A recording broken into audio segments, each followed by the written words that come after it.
Free Period is a podcast of First Baptist Watauga Student Ministry.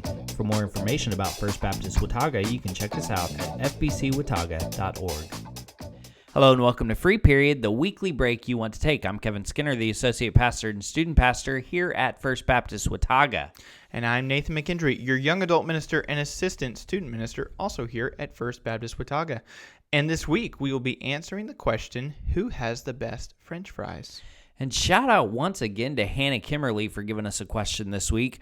Last week, if you remember, she gave us a little bit tougher question, kind of an apologetics question that we answered. But this week, it's a much more fun. Well, I don't know. That was a fun question last week, but this is maybe an easier one. This is an easier question and a tastier question. Yeah, I enjoyed this one. As we get to answer this, yeah. First, let's go ahead and give you your Victorian era word. Don't want to forget that. Yeah. You ready for that? Your 1800s Yes. slang. I'm ready. All right. The word is cat lap. Cat lap. All right. Now, if I am way off, I would like some type of hint Okay. to come back on track. You don't want me to just give it to you and forever leave you in the wrong. Yes. Okay. So, cat lap. I'm going to say, oh man, this is a hard one. Mm-hmm. Obviously, I can't get an actual cat out of my head and a cat like lapping up something or a cat licking something, Okay. Which is probably way off. But so I'm going to guess that a cat lap is like someone smacking someone, like they're like someone hitting them, like they're, I don't know. Okay, so you're going off the sound. Like the sound a cat lap would make. A cat lapping would be like a slap. Yes. Okay. No, totally wrong. Okay. Go back to the cat lapping thing. Oh. And think more of the fact that the cat is drinking something. Oh. But is it related to an actual cat? Or is it just a description of something? It's a description of something else using a cat. Okay. So someone that is kind of making a sound as they're drinking their drink, like guzzling it down. No. They're making the cat lap sound. Nope, not that either. All right. Well, just tell me give what it it to you. is. Yep. It is a London society term for tea and coffee. Okay, I never would have gotten that. Yeah, well, it's kind of like basically it was used scornfully by drinkers of beers and strong waters. Interesting. Yeah, so people who drink alcohol would call people who drink tea or coffee. That's just cat lap, weaker stuff. Interesting. Yeah, it's kind of sad because I love tea and coffee, so. I do too. I like cat lap. Do you like cat lap? I guess so. Do you have cream and sugar in your cat lap? Yes. I don't. I just have straight cat lap. You're so much stronger. Only as strong as a cat lap can be. But I feel like a cat lap would be more, it would fit better with someone that puts cream in their coffee and makes it even weaker. Okay, Because so what does a cat drink? So you're Cream, even more milk. cat lap than the cat lap. I mean, I'm not from the I guess 1800s, in this so I don't know. society, would they have even had creamer? Maybe they would have had sugar. We're talking a lot about Cat lap. coffee. I think we should get cat to lap. today's question where we don't talk about coffee and tea, but we're talking about French fries. Hey, all I right? like French fries too. Let's do it. Who has the best French fries? All right, and as we answer this question today, understand we can't go out and try every single French fry out there. We So cannot. maybe there is another French fry or another restaurant that you really like, that you wanted us to try, that you want to know if it's better than another one. We're only going to test out 5 fries, and we're going to test them out right here in front of you if you're watching the video, or you can listen to us trying these fries if you're listening to the podcast. And then, of course, we're going to tell you which one we think is the best after we have tried these fries. All right, so Nathan, why don't you tell us what fries are we tasting, or whose fries are we tasting? All right. Well, first up, we have Arby's. Arby's. So All right. Arby's curly fries, kind of famous for being Yep. curly fries. That is our first choice here. Next, we have the classic and holy Chick-fil-A waffle fries. The Lord's fries. Yeah, the Lord's fries, as we like to call it here. Mm-hmm. Next, we have a very Texas fry, Whataburger. Now that's God's fries. That's God's fries. Is that what you call it? Hopefully that stays there. Then we have just a national American favorite, McDonald's. McDonald's fries right there. And these are all medium fries. Yep. We just went down Denton Highway and stopped at each one. And then lastly, we have Burger King, the Royal Fry. All right. It has trouble standing up. Don't hit the box. So, as we have placed these out for you, right now they are not in order of who we think is the best and who we think is the worst. Correct. Out of order. Right. They're just Maybe in a random order. It could end up being in order. That'd be amazing. So, but right now they're just in a random order, and we'll shift those around as needed. But as we talk about this, we had our own experience of going down 377, going down Denton Highway to purchase these fries today. And so let's first talk about price point. So Nathan, tell us about the price point of each fry and who has the most expensive medium fry and who has the least expensive medium fry. I'd break these up into two categories because 3 of them were right around the same 10 cents or so range. That would be McDonald's, Whataburger, and Burger King. So really, these 3 right here. They were all, I think McDonald's was $2.48, right? And then Whataburger was $2.47. And then this guy right here, Burger King, he was $2.37. He's trying to beat both of them. He is. But if you go to Arby's, they are $2.15. So that's like 20, 30 cents lower.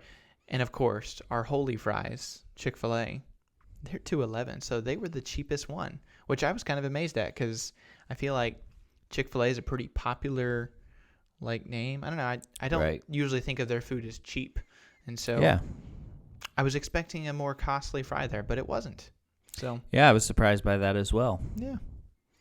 All right. So as we think about these restaurants and the fries that we're going to be trying, is there any restaurant on here that you particularly, not fry, but just in general, you particularly like this restaurant and their food better than another, or vice versa? Do you dislike their food more than another?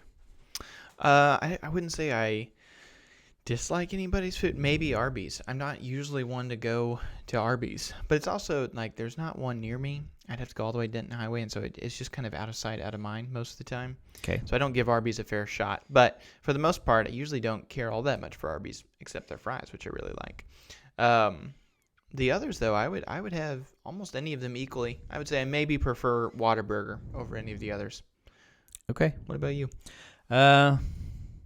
I would say out of the 5 of these, Whataburger and Chick-fil-A would be my 2 favorite restaurants. Fair. My least 2 favorite restaurants would be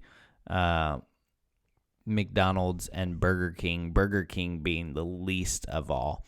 Now, that's not to say that I won't like their fries today, but if I'm going to go to a fast food restaurant, I'm just going to be honest. I never go to Burger King. I've gone there a couple of times as an adult, and both times I was like, this food is not that good, and so I don't go there. Now, Arby's I actually do like.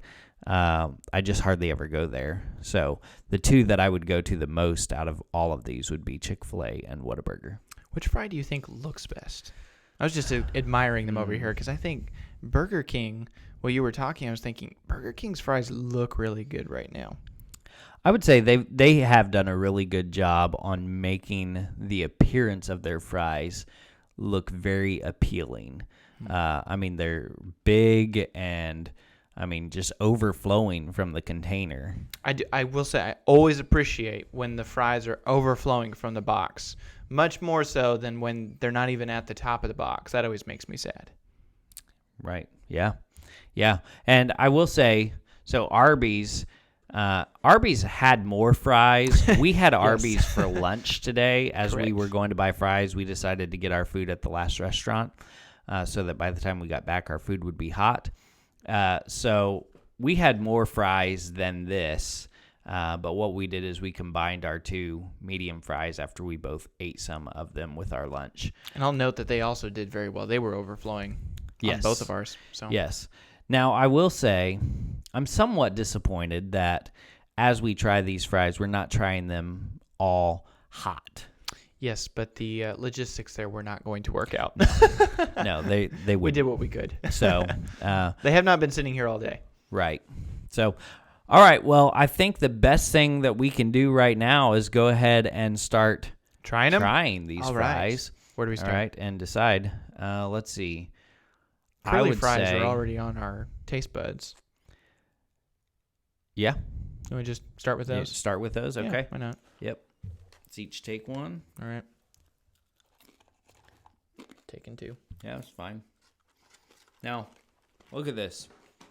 You can't see this on the podcast, but if you're watching the video, you get kind of a larger chunk sometimes with the curly fries at Arby's. And I will say that that's always fun. That's nice. Now, with the Arby's curly fries, they're crunchy. They're crunchy, and they also have a different seasoning than like a regular French fry. Mm-hmm. They're a different color. And I would say that they're the only ones in our group that are more of a orangey brown color versus the typical golden color that we're used to with French fries. Correct. And I would say Arby's has I like the flavor. I like the seasoning. I would say it's a really great fry. Yeah. Yeah. Yeah, I agree. Okay. Well, then let's just work our way down. Let's go to the Waffle Fry at Chick-Fil-A. Right. The holy fries. All right, I'm just going to grab the one on top here. Nice. Big waffle. Now, if we need to go back to any of these just for reference, I think we certainly should and can.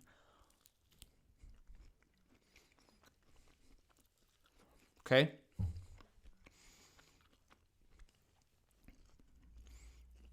So as I'm eating this waffle fry, it's not a lot of salt. Much less salt, noticeably so, than the other. I would say though, for me personally, and I don't know how you feel about this, but without the like dipping sauce, just this waffle fry by itself is a lot of potato. I thought you might say something like that. That's exactly where I was thinking. don't love it. Yeah. You know, now that I think about it, every time I have a Chick-fil-A fry, it's almost always within the context of Chick-fil-A sauce.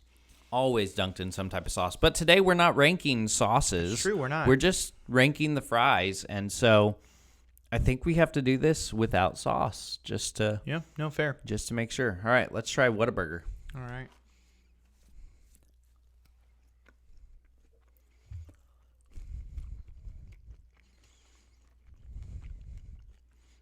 We'll say part of what could be happening here too is some of these don't age as well as the others, I don't think. Mm-hmm. Like some of them, their flavor really wears out as they cool off, which actually probably says more about their flavor. But who knows? Yeah, I mean, I think this is it may be better for us to be doing this without them being hot because we're actually tasting the flavors and it's not. It's kind of like cat lap, because if you ever try a cup of coffee that's hot, you get a lot less flavor then than when it cools off. And if you are drinking your coffee and it cools off and you can't stand it anymore, it's usually the tell sign of a bad coffee. Okay. Just by the way, there's some cat lap info for you. Hardly any salt on the Whataburger fries that I tried, and I went back for a few. A lot of potato. Right now I'm ranking it about equal with Chick-fil-A's. Yeah, I mean, there really was not much difference other than I would say for me, out of the two of those, Whataburger's already better because it's less potato in the bite. Oh, that's true. That's a good point. But I'm interested to see how McDonald's fares next to because they're so similar Whataburger. Most of the time. I might have to try another one. Try another Whataburger fry with this. All right. I'll follow suit. They look very similar. So I've got my going back to back, starting with Whataburger. McDonald's.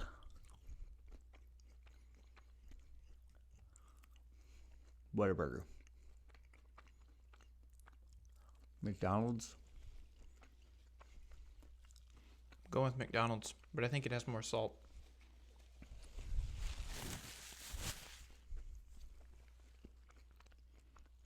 I'd agree. Yeah, I think it has more salt. I think McDonald's is better. Plus, Of course, it tastes better. And all of this, we're not going to rank healthiness. McDonald's is actually a little more soggy. Oh, you At think least so? the ones that I've had. Which maybe means more grease. They put more fat in theirs. There you go. Which, to me, the fat that they add to it increases the taste value. Okay. Personally. All right. Next time, we'll rank them on health points. They're all bad for us. All of them. All right. So let's try Maybe last this one. Burger King All right. fry. And this is by far the biggest. prettiest. It looks like a fancier restaurant, like something you might get on your plate at a Chili's or something like that. Yep. So we'll see how it tastes. Yeah.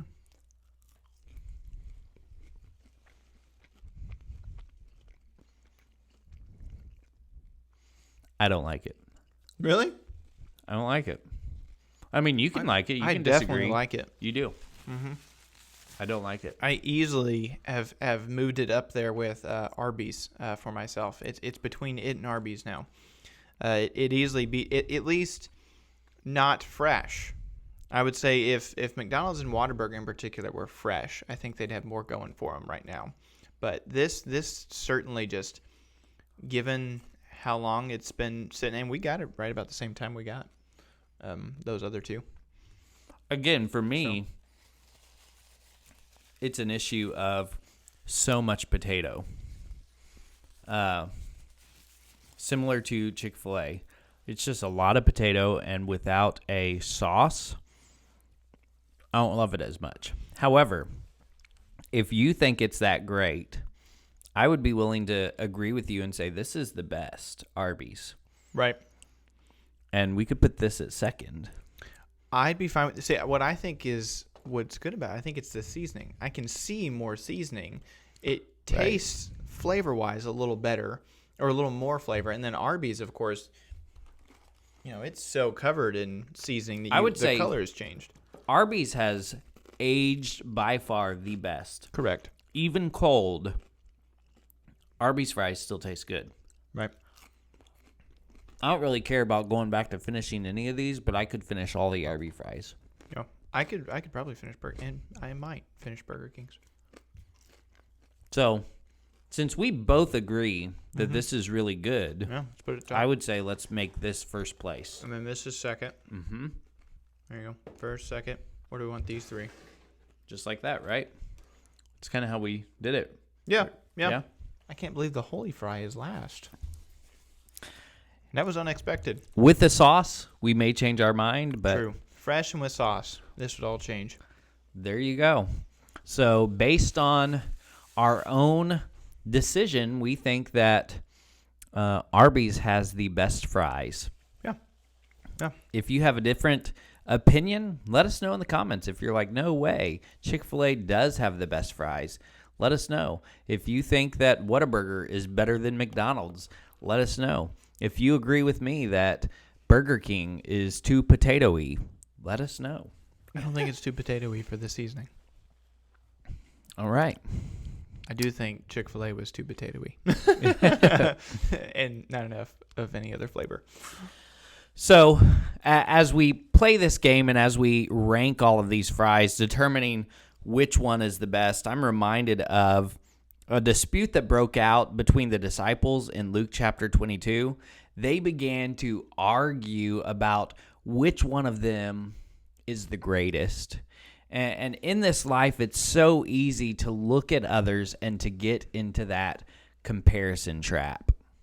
Yeah, I agree. It's very, very tempting to look at what others are doing and maybe even see what God may be doing in their lives. I think a lot of times we as Christians do that. It's like a more more spiritual version of it, right? A spiritual comparison. We like to see what God's doing in their life and think, wow, they're better than me or more useful to God's kingdom than me. I need to somehow become better if God's going to use me. You know? Yeah, absolutely. And so as the disciples are arguing about this, about which one of them is the best, which one of them is the greatest, Jesus responds by basically pointing them back to the call to be servants. And in fact, he points to the fact that he himself came into this world to serve. And as we think about that as believers, who is greater than Jesus? If Jesus came into this world to serve, if he is the servant among them and he is the greatest, then that should be our heart's attitude too.